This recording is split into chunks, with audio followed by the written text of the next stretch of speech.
Salut à toutes et à tous, c'est Siwed et aujourd'hui on se retrouve messieurs dames pour une nouvelle vidéo sur du Shadowverse Evolve avec un des deux decks Glory Finder. Donc écoutez, on fera le deuxième dans une autre vidéo.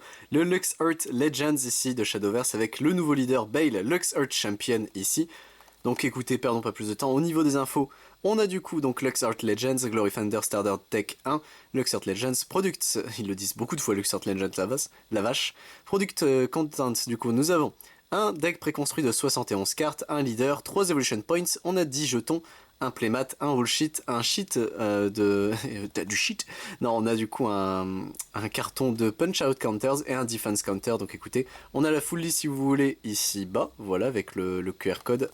Et écoutez, perdons pas plus de temps. Donc Shadowverse Evolve est un jeu de competitive trading card game basé sur un digital collectible card game Shadowverse. Le gameplay ressemble énormément, blablabla, bon ça, on a l'habitude. C'est un deck Forest Craft du coup, donc hop, la deck box elle se présente comme ça. Donc également ils en parlent pas, mais ça fait une mini deck box, même si bon, voilà, elle fait très, je pense que ça s'abîme extrêmement vite, hein, on va pas se mentir. Ils le vendaient, enfin au moins ils l'ont pas mis en disant que ça servait de deck box, mais écoutez. Donc on a du coup notre deck ici bas, ok. On a le présentoir qui est juste là, donc hop, on va remettre ça là, voilà, comme ça fait séparateur en plus. On a les evolves de cartes, ici normalement, ouais c'est les evolves, je me suis pas trompé. Il y a les jetons aussi normalement tout au bout, ouais voilà. Donc ça on découvrira ça avec le reste. Hop. On a du coup notre playmat, bon bah, fallait s'en douter hein, que c'était un playmat verglacé, etc. Ou quoi que c'est juste le rule sheet peut-être. C'est peut-être juste le rule sheet. Oui c'est juste le rule sheet, ok bon. Ça, pourquoi vous faites pas un document papier au lieu de faire ça, un petit livret, hein, je maintiens que les livrets c'est mieux quand même, mais bon. On a notre playmat, il est là, ok très bien, en papier verglacé. Bah c'est...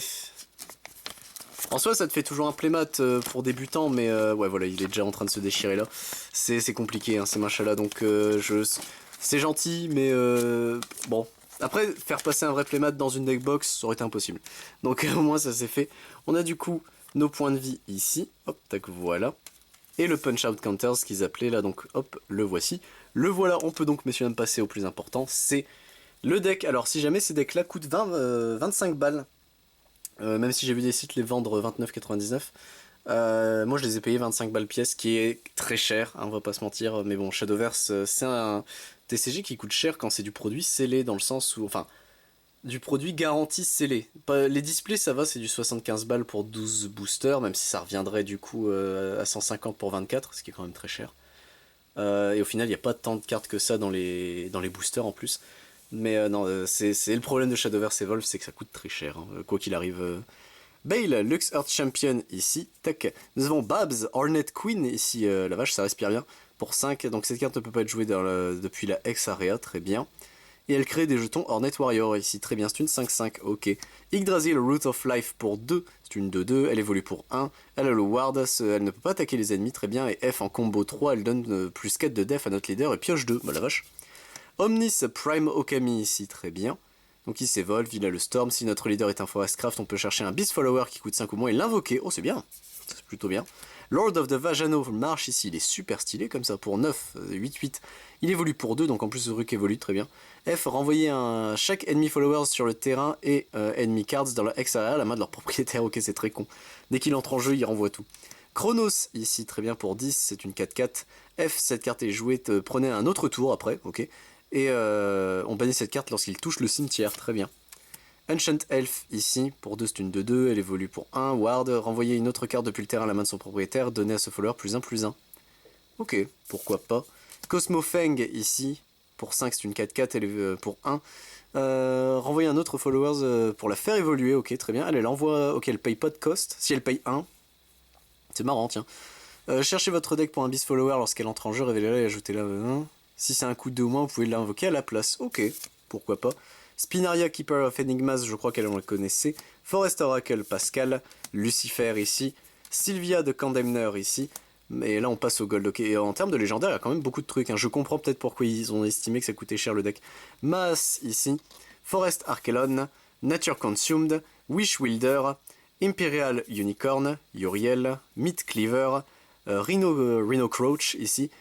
Le Slade Blossoming Wolf, Cetus de Beastblade, Homecoming, Spring Green Protection, Array of Illusions, il y a vraiment des bonnes cartes en plus, Globe of the Stairways, Sacred Plea ici, Et on passe du coup Anneau Silver, hop, voilà c'est parti avec la Elven Princess, Mage, Gerbera Bear, Michel de Mind Reader, Nature's Guidance, Blessing of Creation, Harvest Festival, Maid Leader ici, Freshman Lou, Insight, Soul Conversion, Prism Priestess, Dark Offering, Rosa Mech Wing Maiden, le Mystic Ring ici, Biofabrication, ok c'est fini pour les Silver, très bien.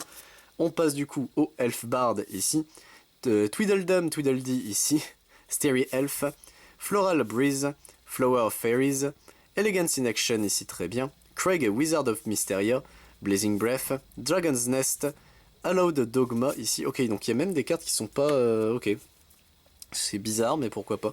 Et on a nos Evolved ici mais en légendaire, donc Yggdrasil Root of Life, ok donc Ward, elle peut pas attaquer les ennemis mais lorsqu'elle meurt jusqu'à la fin du prochain tour adverse, votre leader ne peut pas perdre de défense.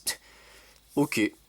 Omnis, alors le Prime Okami qu'est-ce qu'il fait? Storm on Evolve et combo 3, cherchez dans votre deck un follower, invoquez-le, si c'est, enfin, puis mélangez. Pour chaque autre Beast Follower qui coûte 7 ou moins, vous stormez en plus. Ok.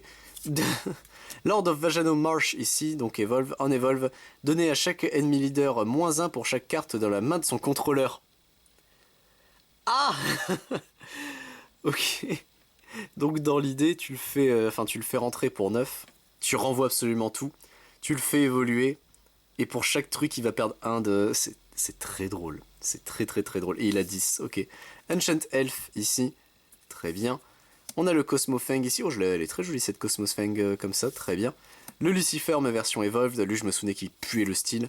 Maes ici en gold, Imperial Unicorn, Uriel, le Rhino Crouch ici qui fait son retour, Slade Blossoming Wolf, Cetus Beastblade, Elven Princess Mage, le Gerbera Bear, Michel de Mind Reader, Maid Leader, Prism Priestess, Rosa McWing Maiden, Tweedledum, Craig Wizard of Mysteria ici, ok, et nous avons nos jetons pour terminer les Hornet Warriors. Ah pas que, ok, il y a aussi des Fairy, très bien, et des Fairy Wisp, ok, et les Evolution Points pour terminer. C'est marrant en vrai, donc en fait c'est pas réellement des decks, enfin tu peux jouer avec tel quel, mais bon c'est tout en x1, etc. Niveau stabilité je pense que c'est pas non plus le mieux. Mais ça te donne énormément d'options en fait. Tous les légendaires et leurs évolutions, genre Lucifer c'est cool, etc. Il y a vraiment de très bonnes cartes. Non, je suis surpris en fait, je comprends mieux le type de produit que c'est.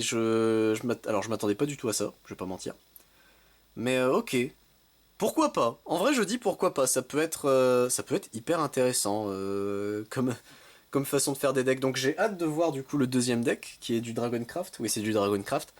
Mais pourquoi pas? Ça fait une bonne base en fait, c'est surtout ça. C'est pour jouer oui et non.